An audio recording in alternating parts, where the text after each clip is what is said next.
Okay, since everyone is back, I will continue with the third part.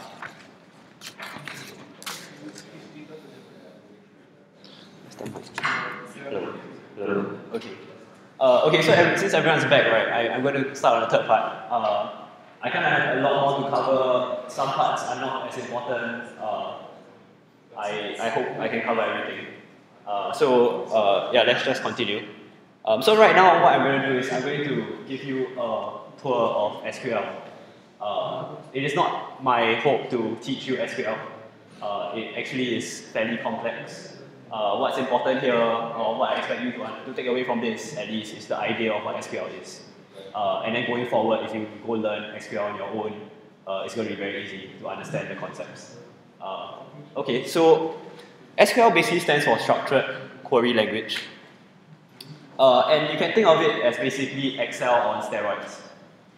So we have Excel, an Excel file, right? You can see like tables and rows. And that's basically what SQL is, with a lot more. And basically, some terms, like the database you installed just now, earlier on at the start of the workshop, I made sure every one of you got SQLite. It's actually called a DBMS. It's a database management system. And so this management system manages several databases, and each database has several tables, and each table has rows. Much like an Excel file, you have Excel, right? Then you have multiple Excel files. Each Excel file has multiple sheets. Each sheet has multiple rows. Okay? So that's kind of like the mental model.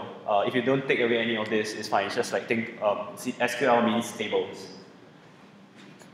And today we are using SQLite 3. We installed it earlier on.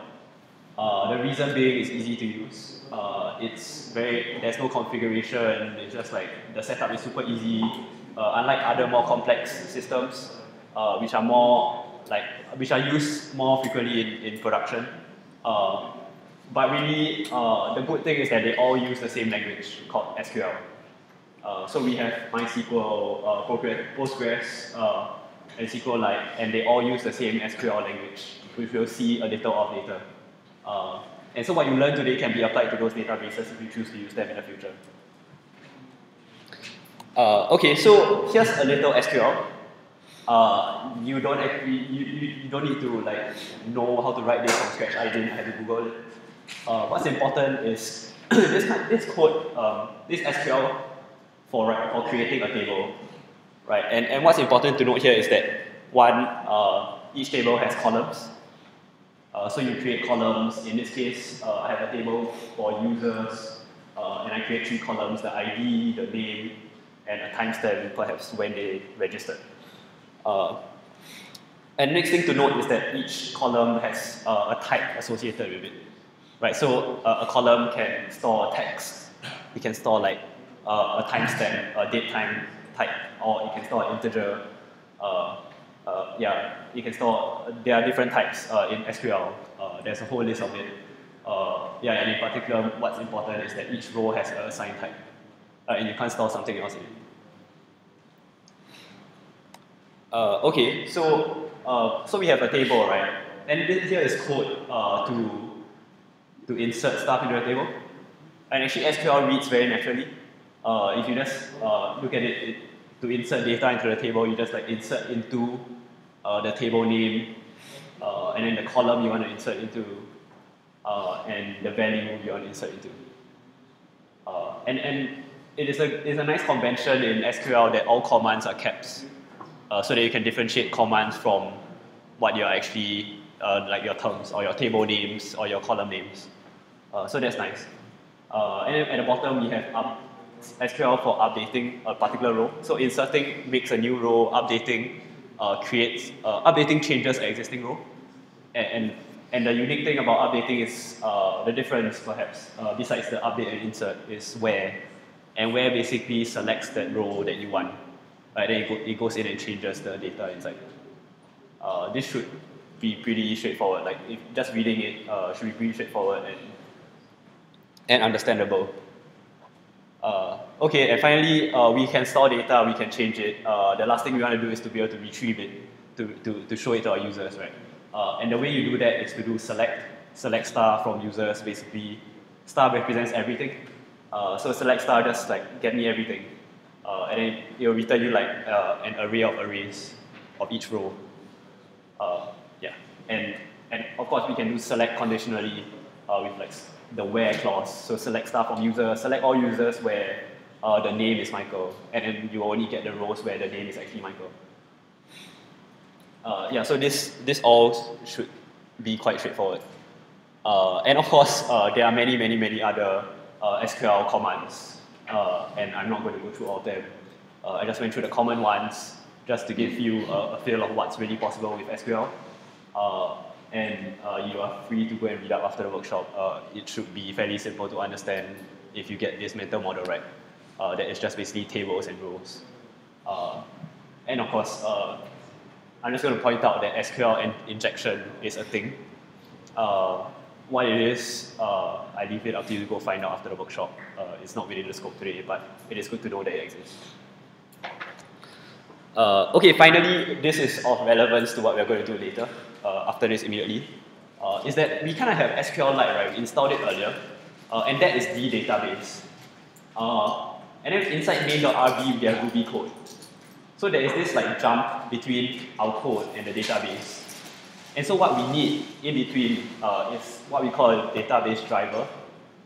It is it's a library, like some code written by someone to interface with this database from our Ruby code. Because we won't want to interface directly with the database, right? We won't want to go and go to the, like write shell commands to interact with it. Instead, we want to write Ruby commands because we want to write Ruby, we want to write everything in the same language, right? As far as possible. And how we do that is with this database driver. It was a gem that I think everyone installed earlier. It's called SQLite 3. And what it does is it allows us to talk to SQLite from our Ruby code. And as you see in a while, that gives us, that makes our life a lot easier. Like we have Ruby code to talk to the database, and then we don't have to do anything else. And if you take a step back, whatever language you decide to use, whatever framework you decide to use, whatever database you decide to use, you'll always have something sitting in the middle from your code and the database. So if you're using MySQL perhaps on Python, you will need a driver in between. And so, yeah, like this is the mental model, right? We have code, and then we need something to talk to the database. We have this library that sits in between, and then we use that library to make calls to the database and interact with it. Okay? Great. Okay, so enough of slides. Now what I want you to do, right, is to go to, earlier on you copied this folder for the installation files.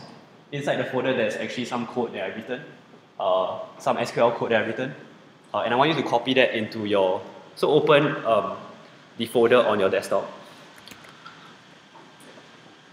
and go to the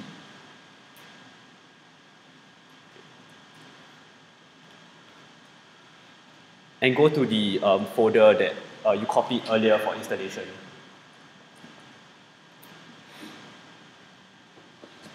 If you don't have it, raise your hand. You have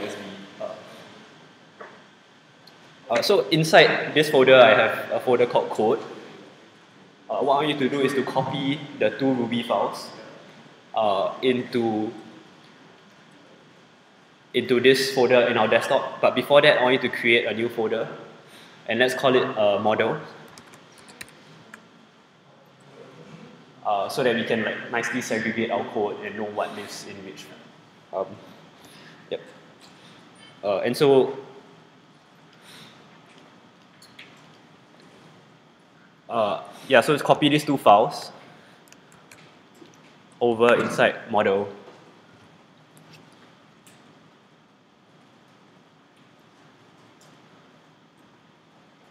Okay.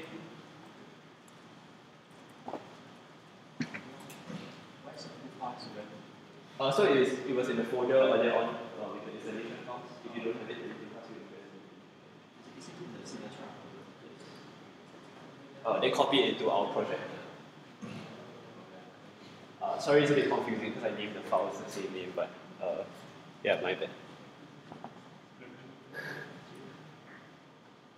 Okay, great. So Go back to Sublime Text, and let's take a look at these two files. So, first off, I want you to take a look at init.rb.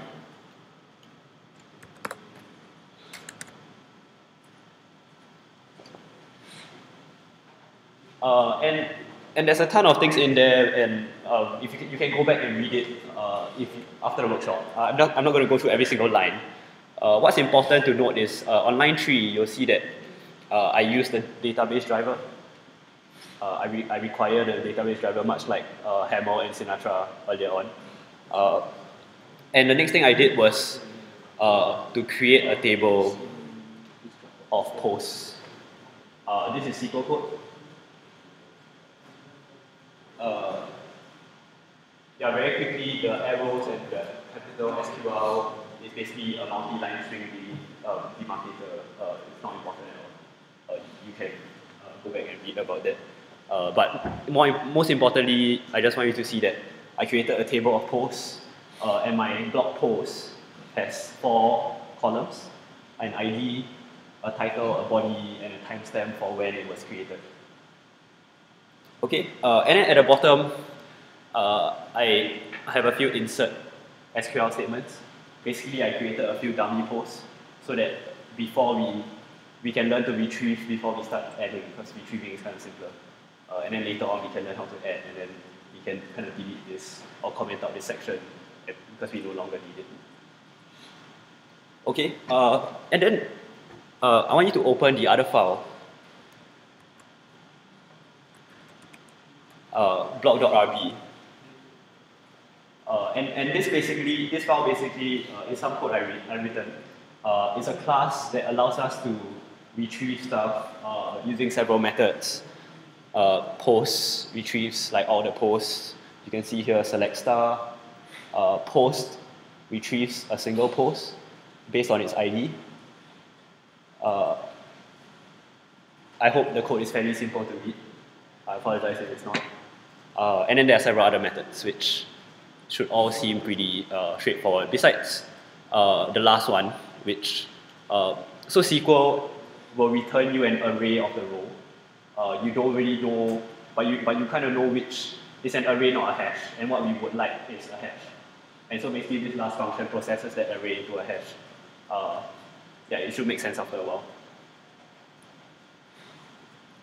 Okay, great. So the first thing, right, is I want you to go to the shell. Stop Sinatra if you haven't already. And we are going to run init.rb. And so, if you realize, right, I split these two files up for a reason, because we are only going to run init.rb once. But we are only going to create the table once, and then it's created. Then we don't have to do it anymore, right? So I want you to type Ruby. Type and navigate to the file. So it's model init.rb.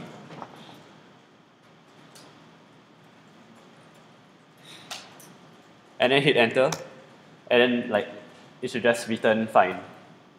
And now if you do like ls, or you check your folder, you should see a file created for you called blog.sqlite. And basically this file contains our database with the table, of course, inside. Okay, so that's that. Let's go back to Sublime. And I want you to go into main.rb. We're actually going to start writing our blog now because we actually have like the database, and then we can actually start. So I'm going to get rid of all these routes. I'm just going to delete it.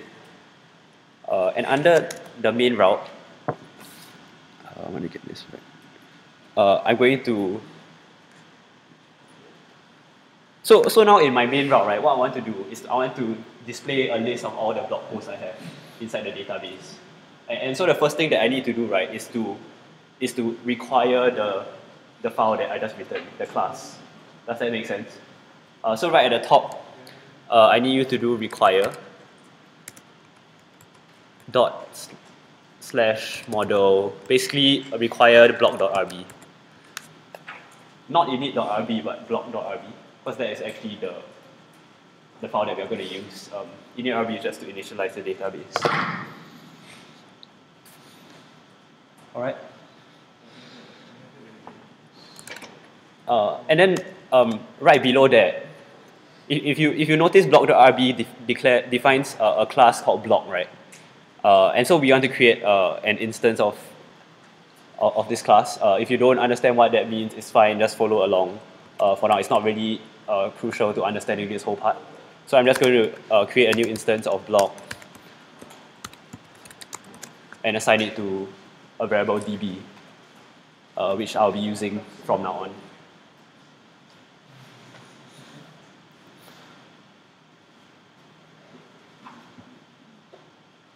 Okay. And so inside the get, what I want to do now is to db.post, which basically returns an array of all my posts, right? If you look at block.rb post, the post method return does select star.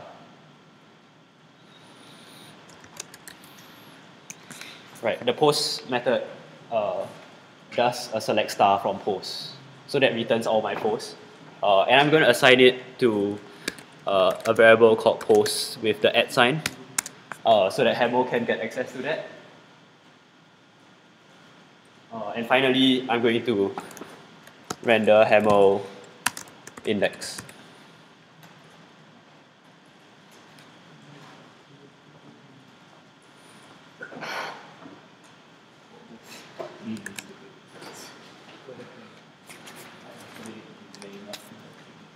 Okay, and now if you restart Sinatra,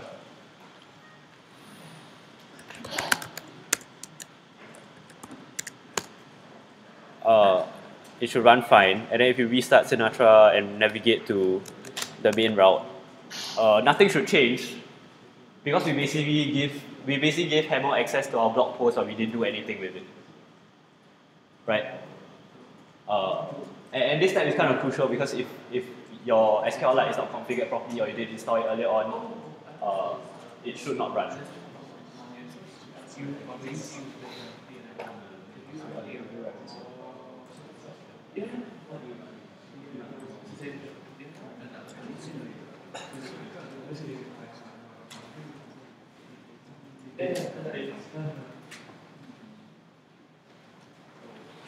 Okay, so let's go to index.hamo and do something with the variable we just passed in. Okay, so inside index.hamo,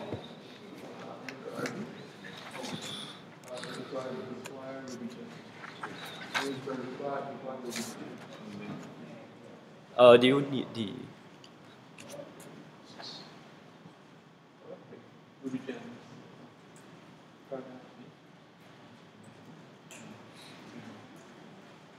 Okay, so inside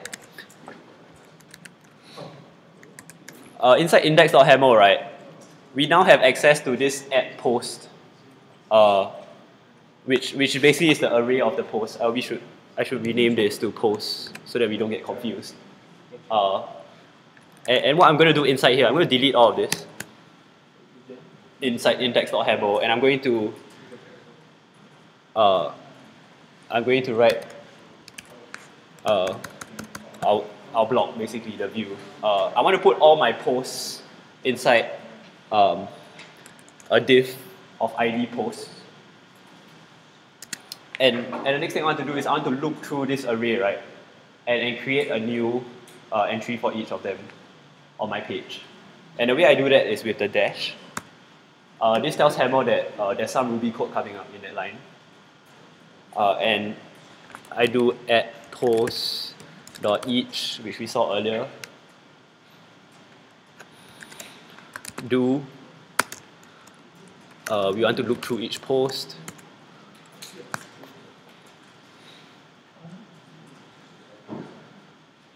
And each post is going to be wrapped in a div of class post.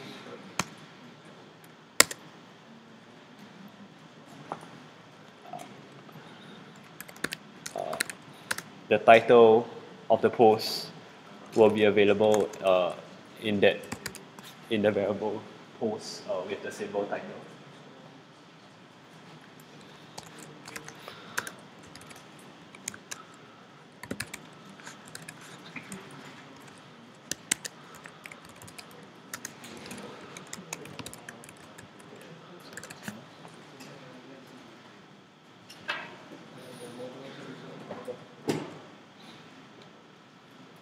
Okay.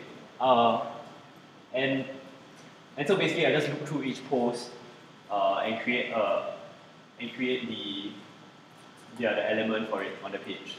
And so I create a H2 tag for the title. I created a time tag for the timestamp. This is actually valid HTML5. You can go check out the references online if you want. And then a P tag for the post body. Okay. And then now if you run it, this should work.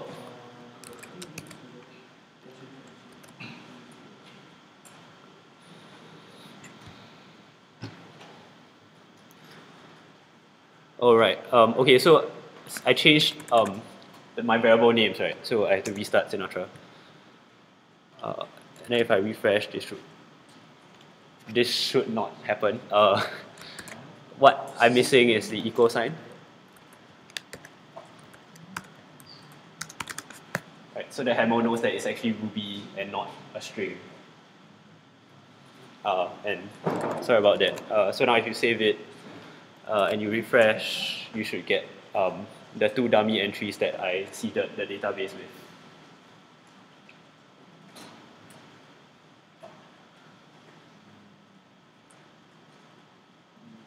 Is everyone okay?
Is everyone okay?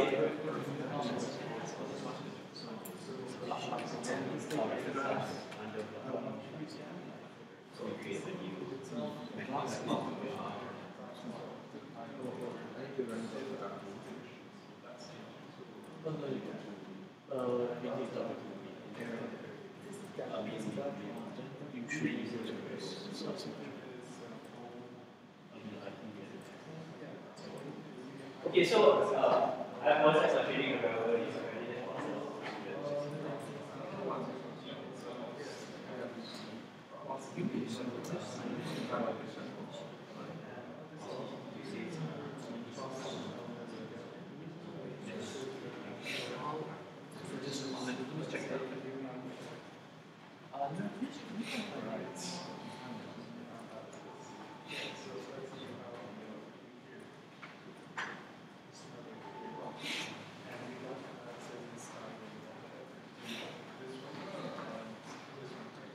Okay, so is everyone okay?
It's an issue because the header, like, one way to do is use RVM. We do have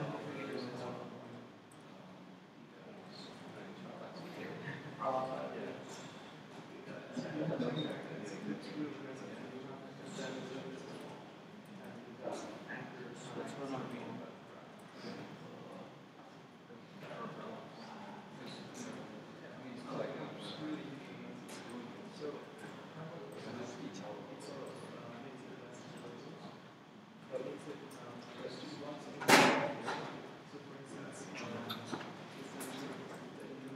RVM is I'll try to install like the same separately up. So you don't have to download this actually. Yeah, it's not really that.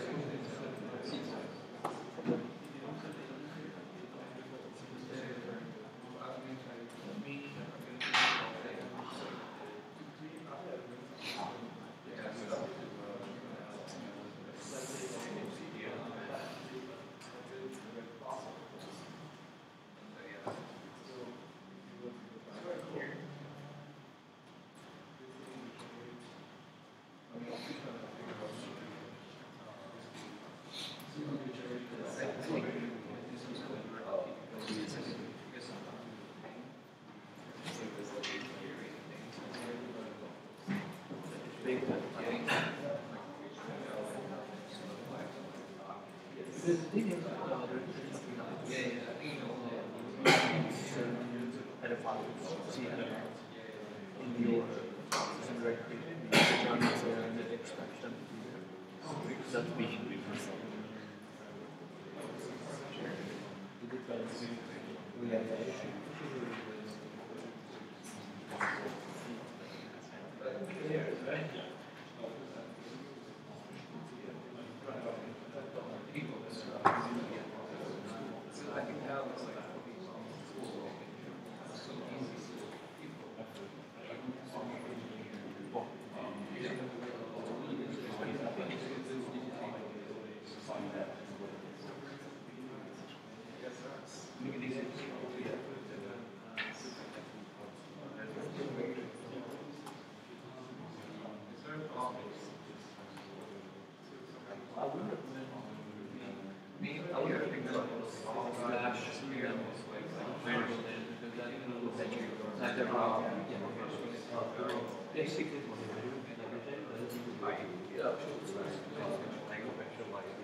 Okay, I'm going to go on. I'm so sorry. Yeah, so what's happening here, right, is if you notice, we kind of executed Ruby inside Hammer. And this gives us so much power, right? Because when we have an array of data, we can just look through them and render it very nicely. And then the variable sharing of Hammer between Hammer and Sinatra gives us this nice power at the same time. And effectively, this kind of completes the first mental model I was showing you, where the routes kind of gets the information from the DB, and then it decides that it should use index.haml, the template, and then it puts the two things together and then returns it to the client. Okay? Everyone is okay on this step? Okay, great. So now we're just going to flesh out more parts of the block, and then hopefully through doing so, we get more comfortable with writing these routes and and the workflow of actually developing this a web application. So I'm going to add another route called post/id.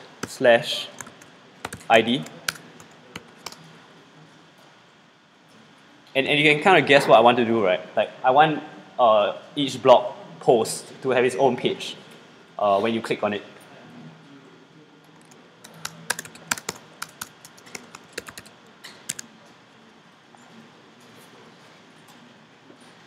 And so ID will be available under params.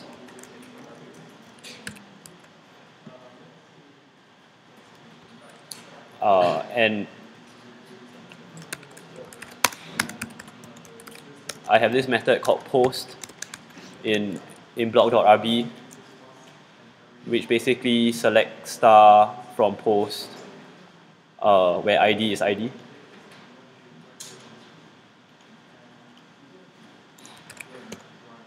And then we get Haml to render blog post.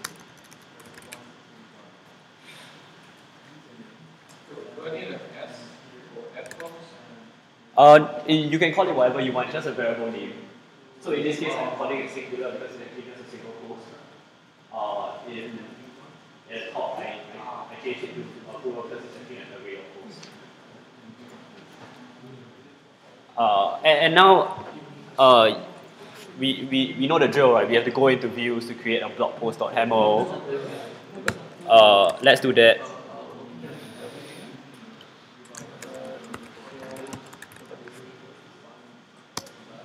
Right, according to the symbol, you can use another symbol. That's fine. Make sure you name your files accordingly. I would recommend that you follow exactly as I am, just in case like you get any bugs, then I can kind of help you to fix it. Views, all the Haml files go to views. And with respect to my markup, right, the Haml code I'm writing, it would be good if you can follow the same markup that I am. Because if you notice under code, earlier on that file, there was another CSS file. And at the end of everything, I'll show you how you can load that CSS file into your site. And if you use the same markup as me, you'll get the same styling. So for a single post, all I want to do is I want to put everything in a div of ID post, and then I'm going to render the post title, of course my equal sign, and then the time tag with its timestamp, and the body.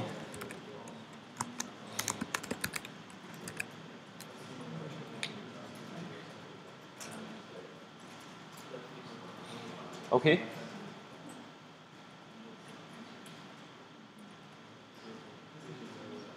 And of course now, what I need to do is I need to go into index.haml,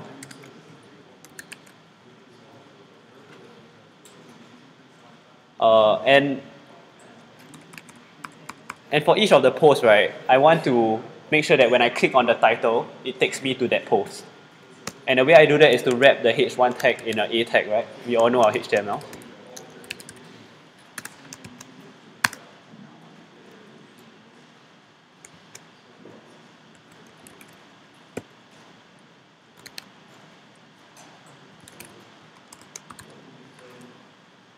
And then I indent h1 to show that it's inside. It belongs to my a tag.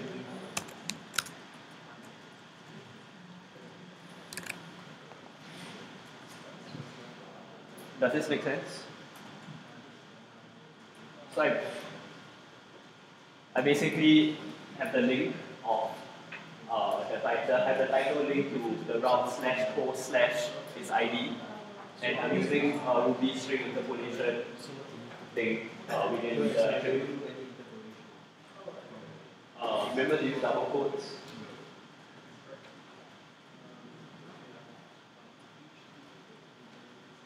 Okay, and now if you restart Sinatra,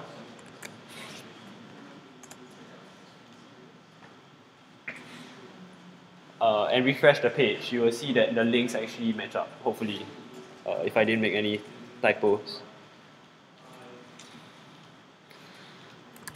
Right, so the headings now become links. If I click on the link, I get taken to the single post. Right, I can go back. I can go to the second post. And you see we have a nice URL at the top, right, which corresponds to the post ID. Sure.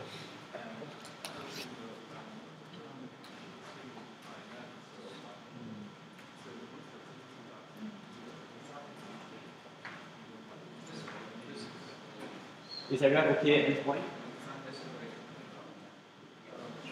Yeah, so not, right now, we actually know enough to like piece everything together, and that's what I'm doing for the next few things. We're just going to like write some handle, write some Ruby, make calls to the DB using the class that I wrote, and then like piece them all together, and then actually we can actually do a lot with that.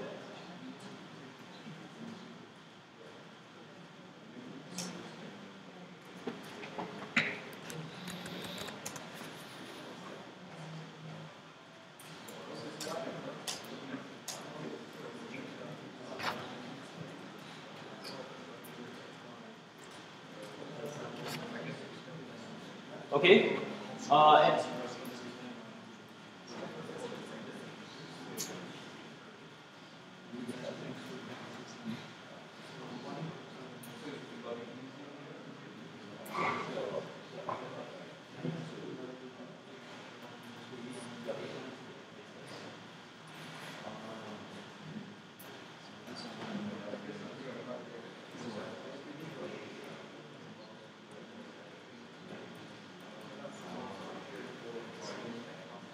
Okay, so moving right along, I'm just going to make one small tweak to the page, because I don't really like to like press the back button, right? And then typically, if you click on the heading, it should take me to the main page. And so now I'm going to go into layout.haml, and I'm going to do the same thing here and link the heading of my page to the main page.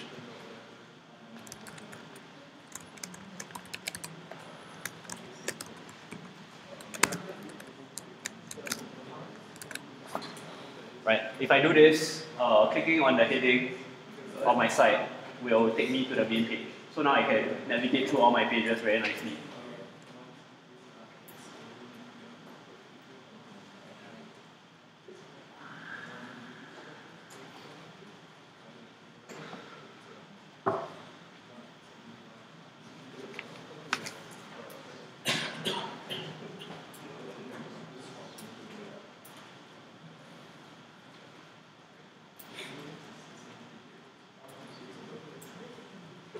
Okay.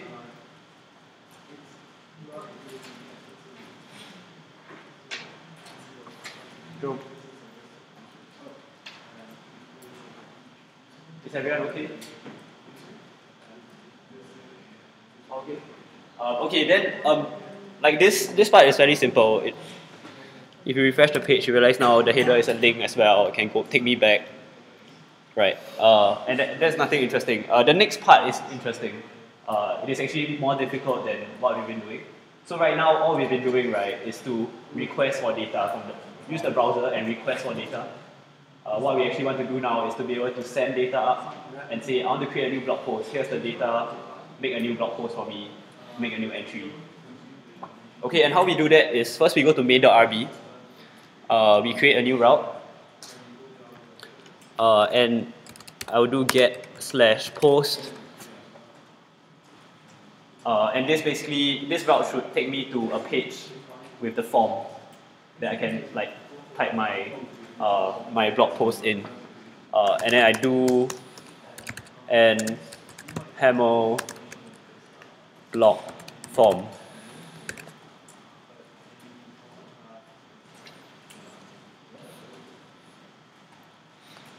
And of course I create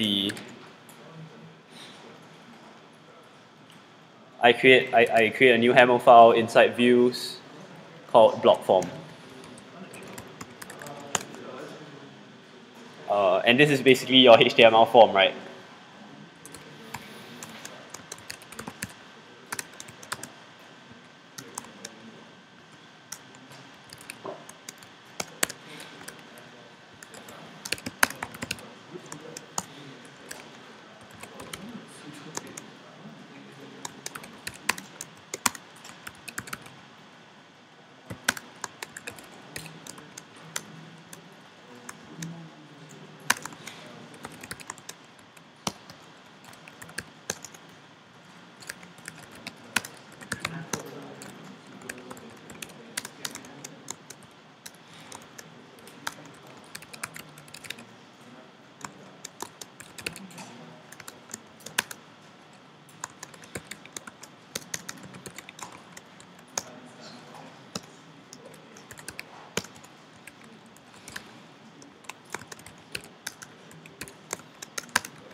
So this is my HTML form, right?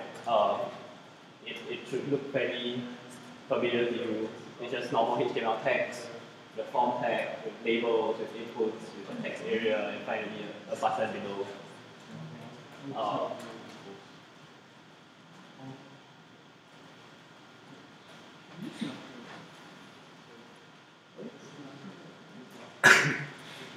Okay, and now save that. And let's restart Sinatra and navigate to the page. /post. And you'll see that we just created our form.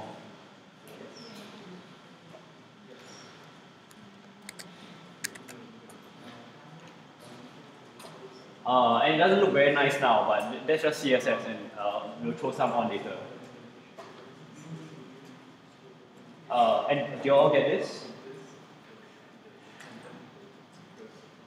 Okay. Finish. And those that are done, click on Create Post, and you should see something interesting. So I'm going to click on Create Post, and Sinatra complains, right? He doesn't know this song. And if you scroll down, it actually gives you a helpful suggestion. And it says, try this. Right, and so let's try that. Let's copy this into main.rb.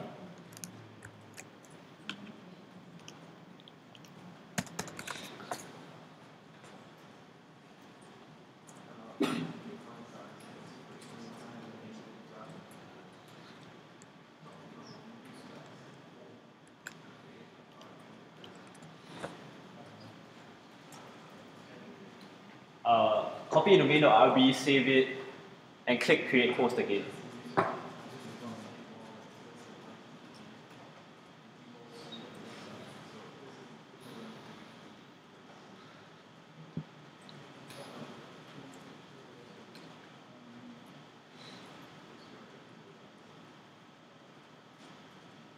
Okay. Okay, so I basically copied this thing at the bottom, pasted it in main.rb.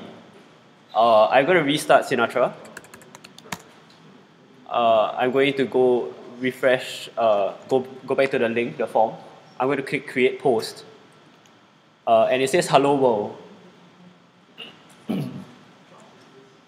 I hope it's fairly obvious what's happening here, right? If you take a look at the file, main.rb and block form, you can see at the top of block form, it says method post. And this is the way you send data back up. You post data basically. And basically, if you look at the routes, we are declaring a post route here. And you can consequently infer that the usual route we are doing are called gets, and this particular route we are calling is a post, a post request. Okay, and the cool thing now is that because we structure our form nicely, right? This is all HTML, and we put this nice name is title, name is body. Over here, we can actually access them under name and body. Wait, no, title, sorry. Title and body. And we can just like print that to the console, to the shell, and to see that, to verify that it's actually happening.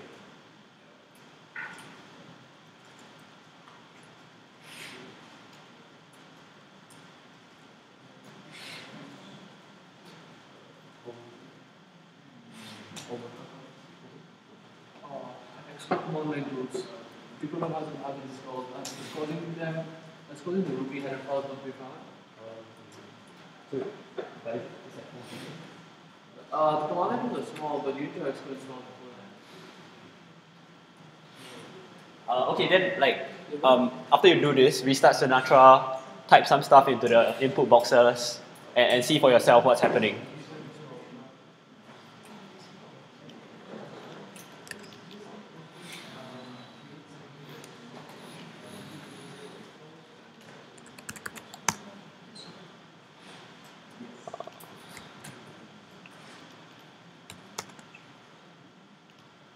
So I type this is my title. In the text area, I type let me paste some text inside. And then when I click create post, you see it actually gets locked to, wait, no, what happened?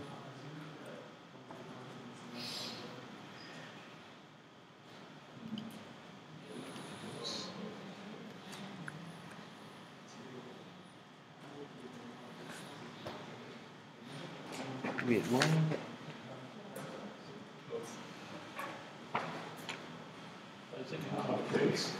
Sorry? Oh, right, yeah, put S. I bet. Yeah, you have to write it. The correct one is put S. And let's try that again. So this is my title. Paste some text in. Create post. And you can see that it's printed onto my shell. Right. Basically, this block got executed, and I have access to the variables title, parent title, and parent body within this route, which is kind of neat. And we can actually now take these two things and then throw it, pass it into the database and store it.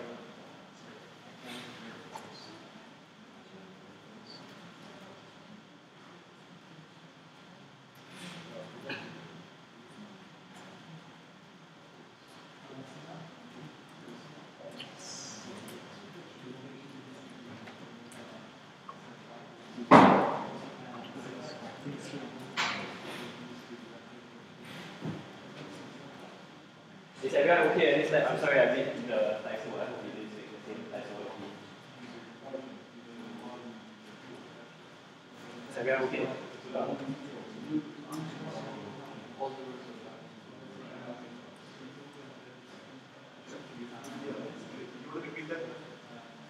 So basically, we add these two lines into our route. Put as param title, put as param's body.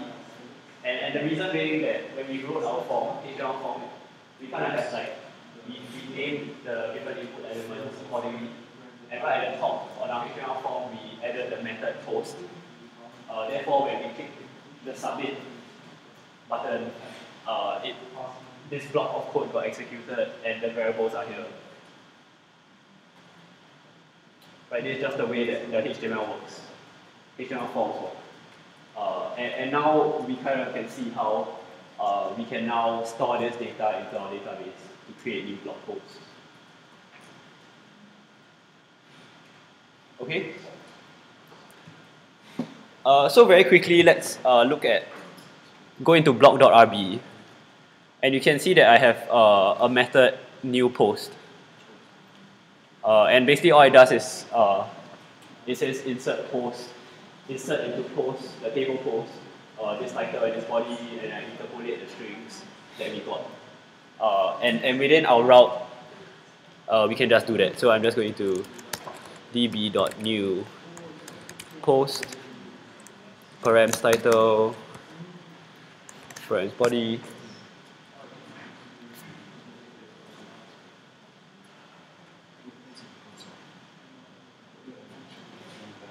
and you can see that this function, right, I return at the end of it, after saving, inserting the post, I return the ID. And this is useful for me because now what I want to do is after you create the post, I want to save it and then navigate you to the page of that post. Okay? And I can do that very easily by assigning the return value ID and calling redirect.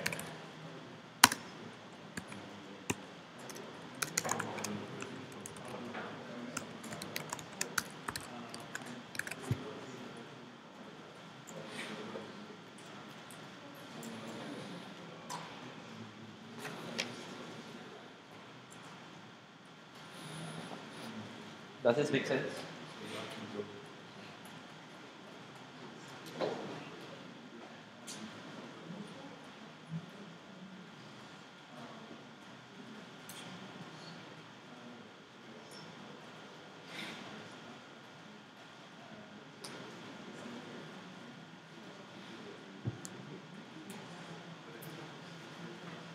And now if you restart Sinatra, you save this file, you restart Sinatra,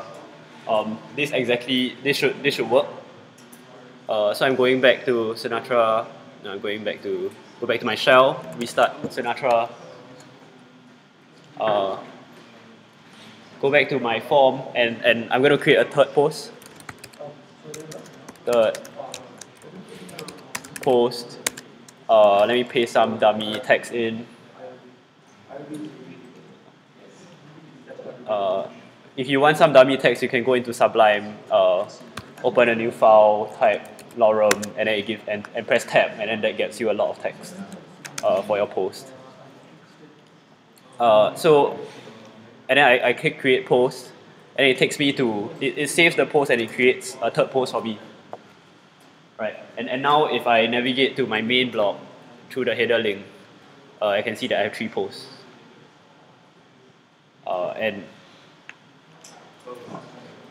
And yeah, we just created the functionality of creating a post.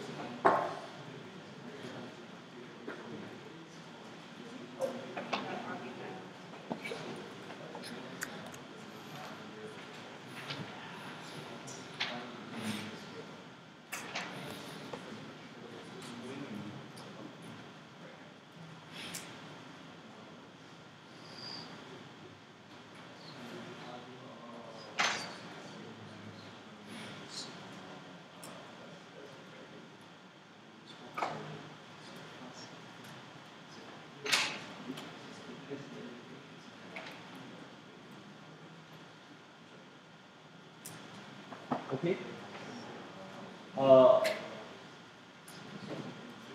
In the interest of time, I'm not going to go any more into posting later. If you have time later, I will come back to show you how we can edit the post. But if you have no time, it's really just the same thing. You create a new form, right? You know how to interpolate the data into your XML, and then you can populate the form with you can see the form with values of your existing posts, and then when you save it, you can just save the updated row in the database. Yeah, but if you have time, I'll get back to that. But for now, while we're at this, right, I just want to draw your attention to something called sessions. And this is actually a very fundamental idea in web development. And actually, if you think about it, I'm not sure how many of you actually wonder how the different web services know who you are. Like when you log into Facebook or you go to Twitter, how do they know that you are actually you, right? Or when you go to GitHub, how do they know that I'm me? How do they know that I'm this user? How do they remember me? And you might think that this is built in, right? Like somehow the web knows who you are based on your browser and everything. But the truth is it's not. The web is stateless. So every request, right, is an independent transaction. What this means is that if I make a request now and I make a request 5 minutes later, the server doesn't know, each request doesn't know of each other. Right, so the second request didn't know that I made a request 5 minutes earlier. The request earlier doesn't know that I'm going to make a request later, vice versa. And so how do we achieve this like remembering the user thing? And what's really happening is that we cheat.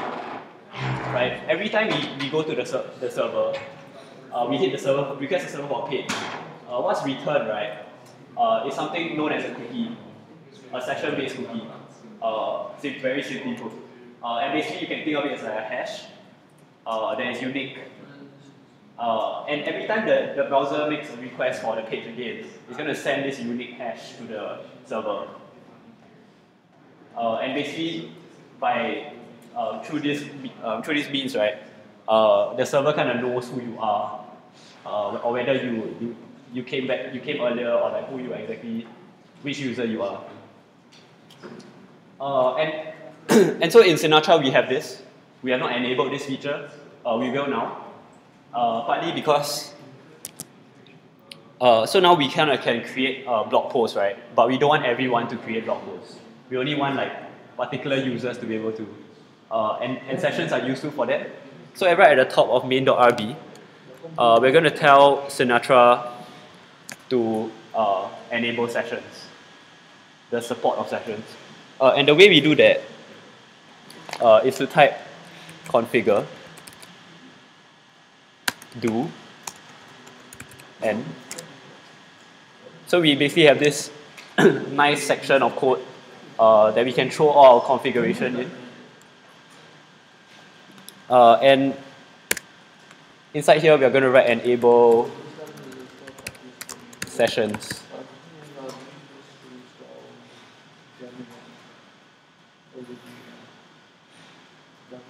And this basically enables whatever's happening behind the scenes without us doing anything else. There's one more thing to add though, and it's just so that we don't get an error message. It's set session secret, and this will be followed by whatever, this is my secret or something.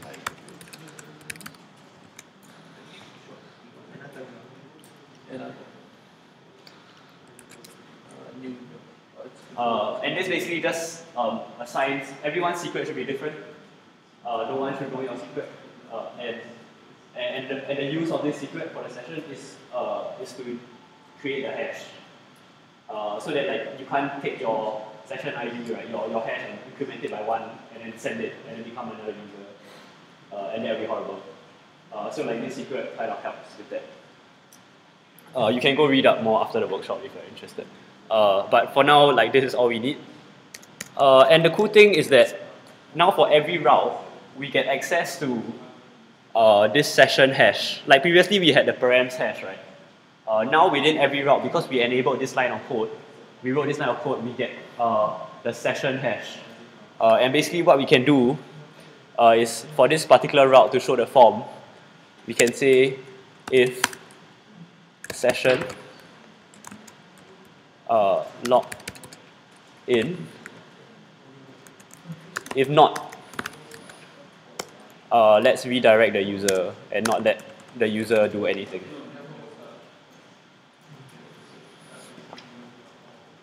Right, and by default, if the value doesn't exist, it will be false.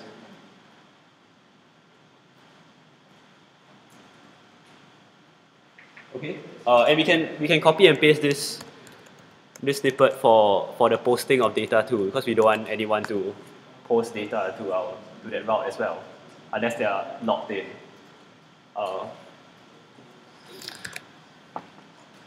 And so now if you restart Sinatra, and you try to, right, my bad, you have to terminate the if block with an N. Yeah. So the if has to be terminated with an N. I missed that out earlier. And now if you save it, restart Sinatra, and you try to go to the form, right, it just won't allow you to.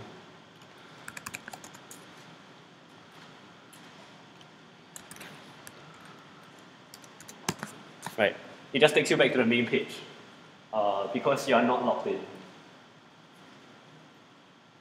And what we can do now, and this is totally a bad idea, but it's a very contrived example that in no way simulates like real world conditions, but it just works, is that we can create a secret route to activate this session variable. So I'm going to create a login route that basically does session logged in equals true, and then redirect to the main page.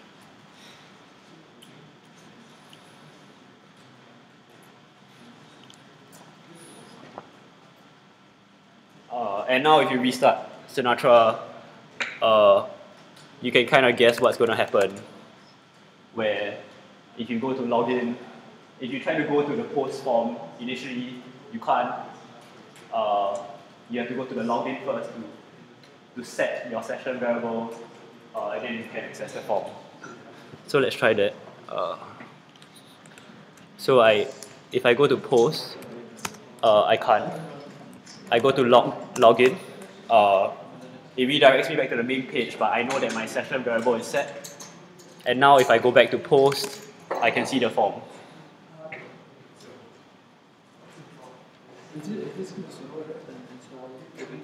And I want to emphasize that this is in no way how you should do this, like implement authentication. What you can see here clearly is the idea behind it. Right? You can somehow determine which users are logged in and not based on their session variable.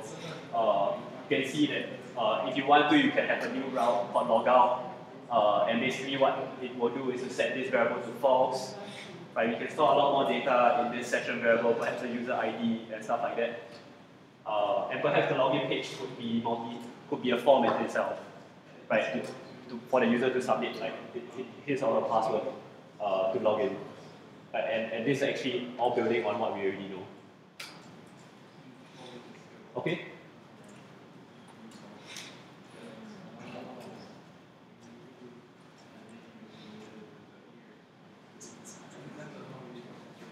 Okay, great. Anyone has any problems? If not, I'm going to move on to the last part.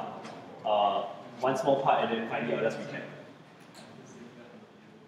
Okay?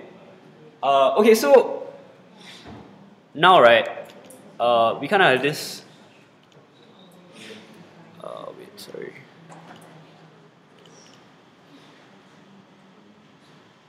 Okay, so now our page kind of looks very ugly. It doesn't have any CSS, and we still don't know how to load in images or JavaScript files. And the way we do that is if we go to the desktop folder, we go to our folder and we create a new folder inside. And I want you to name this folder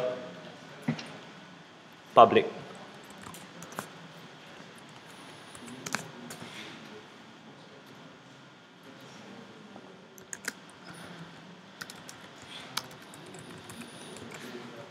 And this folder should sit beside your views folder.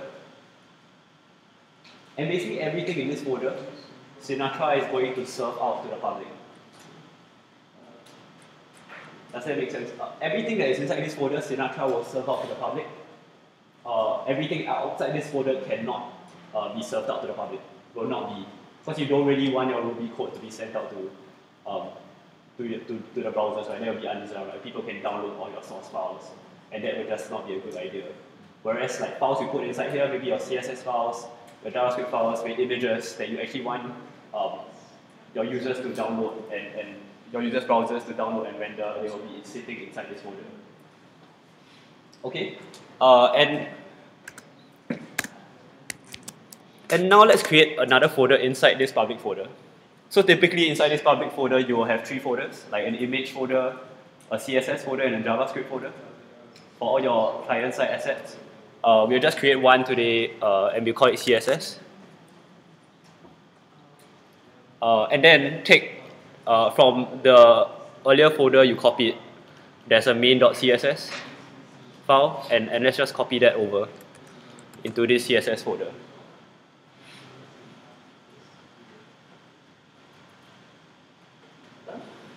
Okay, so in the folder that you previously found, the init.rb and the blog.rb, there is an additional file inside, taking some CSS, and let's copy that file into public/CSS folder. Okay.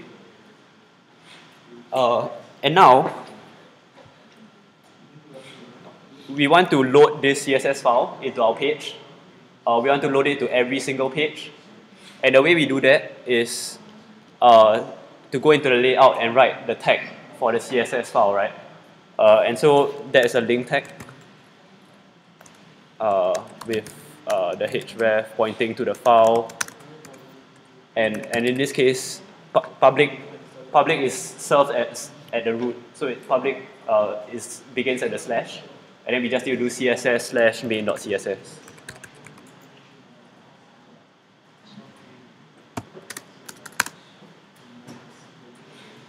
Okay, and we just need to complete the tag, yeah, like normal HTML.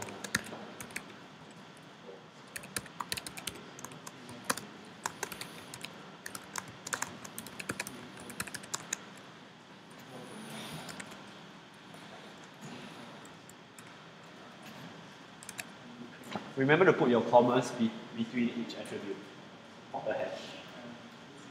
And this is basically your normal link tag. It's the normal way you will include a CSS file in any page. Why do you choose to use single quotes sometimes and double quotes? Oh, I just mistyped. Oh, I missed the key.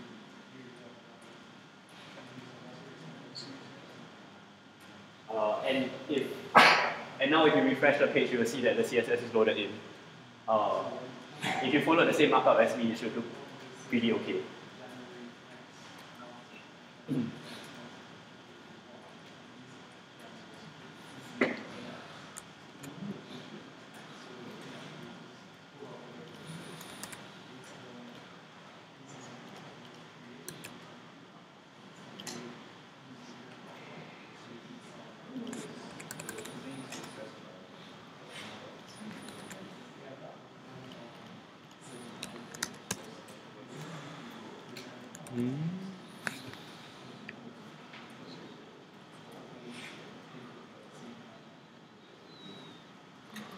Right, so this should be an L.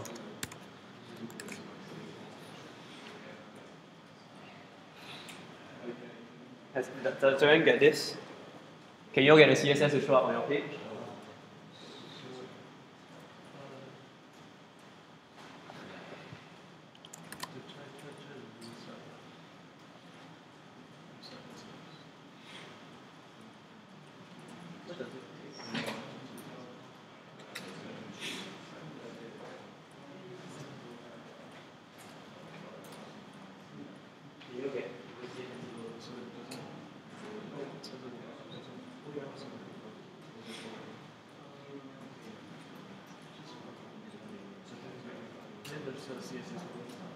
No, you should put a CSS in yourself.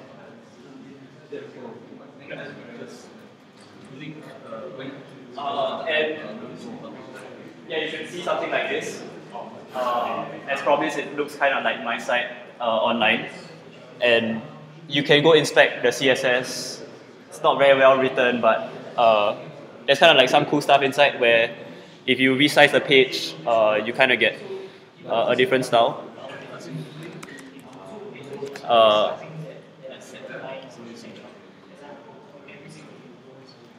Yeah, so like and the form is also styled slightly differently. You get a nicer form to create your posts.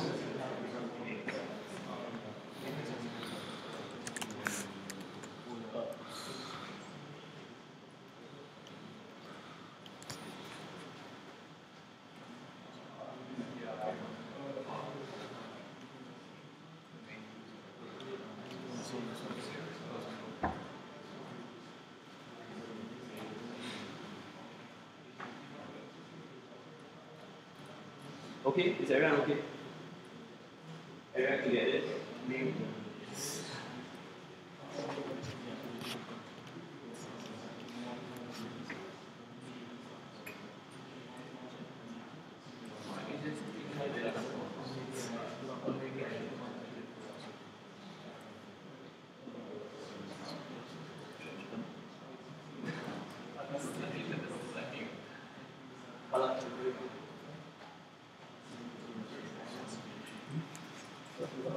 So if you download this separately, I think you can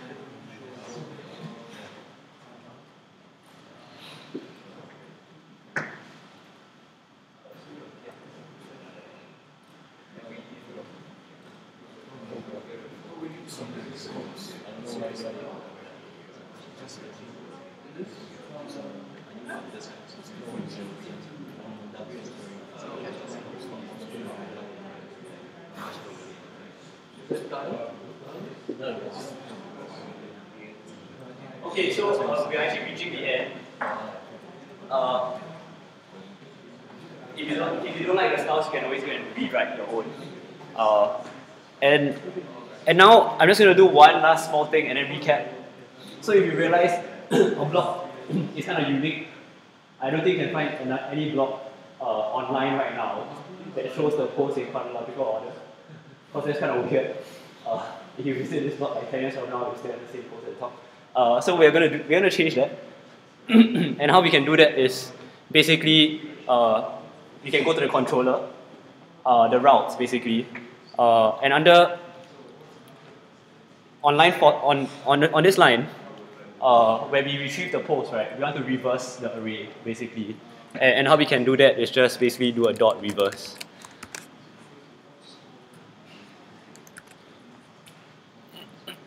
And now we kind of like have a normal block that shows the post in the normal order. Is there any difference between method and methods? And also Ruby allows you to not use it, but I think it's very confusing. Okay, and with that, right, that ends the part where we actually write code. I'm just going to do a quick recap right now.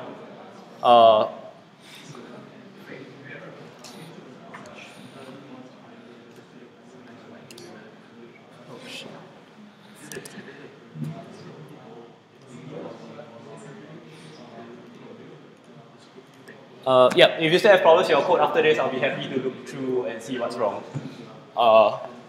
And so now, as promised, I'm going to show you how everything fits in. These slides are kind of similar to the ones at the start, with more stuff, basically. And so today, right, we started the workshop today with the idea that the web consisted of a client making a request. This request hits a controller, which is basically your Sinatra routes. The controller goes to the model, which is basically SQLite tree, gets some stuff. Then it goes to the view, which is basically the HAML code, and finally it returns the HTML to the client. Right, so this is the model we've seen at the start of the workshop. I hope it all makes sense now, all the different pieces. But really, if you realize there are a lot more things that are happening, and actually what we covered today is just like scratching the surface. So really, instead of the request, we now know that there are get and post. There are actually a few others, but these are the two main ones. We now know that the model is not only, we now know that it's wrong to say that the model is like SQLite, right? It's actually Ruby code. And then the controller kind of has sessions tied to it. The controller has the static assets, which we put inside the public folder. The model communicates with the SQLite database with a database driver. We saw that today as well. And then for views, we kind of have the layout and then all our other files. And all this actually all pieces together to form our web application. Okay, so this is like a very broad overview of everything we covered today. Yeah, so with that, I actually come to the end of my workshop. If you have any questions, I'm happy to stay behind. The facilitators will be hanging around after, and we can take questions. Thanks for coming again. Next week, and we are having another workshop on Shell, which is basically what we are using to restart Sinatra. Just that if you realize, we actually, I think, you feel like the shell has a lot of power in it, but you can't really utilize it. And next week we kind of will show you how you can make, like, you can be more efficient on the shell. And yeah, that will be our last workshop. Thanks for coming. Yeah, and on that, next Sunday is our annual hackathon. Basically, it's a 24-hour event, and it's a 24-hour event. You come and you hack, and at the end of it, there's judging. There are prizes to give away. The first team walks away with a free trip to Silicon Valley, all expenses paid. If you don't have a team, or you think that you know, this is not my cup of tea, do come down anyway. We will have food, and you can come and hack and hang out with people who are hacking. That will be fun. Yeah, so that's it.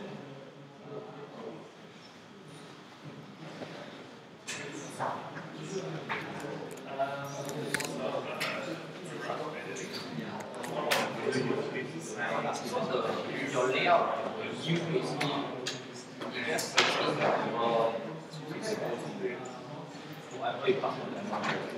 Yeah.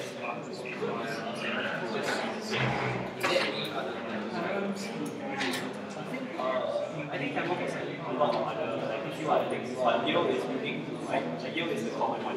So like if you use, let's say you use low users pay more property, and then they have Yale's. Okay, but like Camel has a one Jam, right?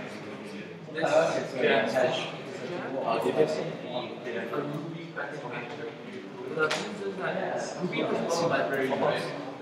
So, as I mentioned, this is at the end of behind your handout, right? There are models.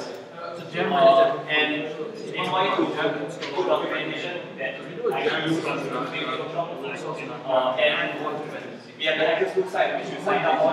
Then will be out there very soon. Like parts of the way, they will be out there. My codes will be out there.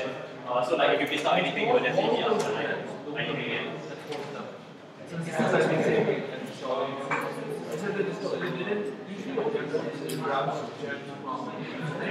This one is called that's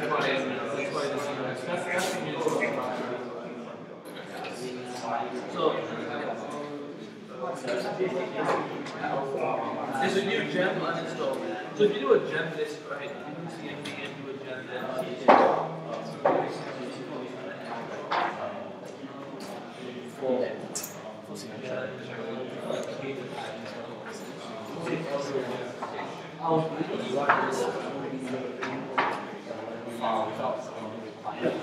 These are all the gems. I really start using the file. Now I need to do it. And I need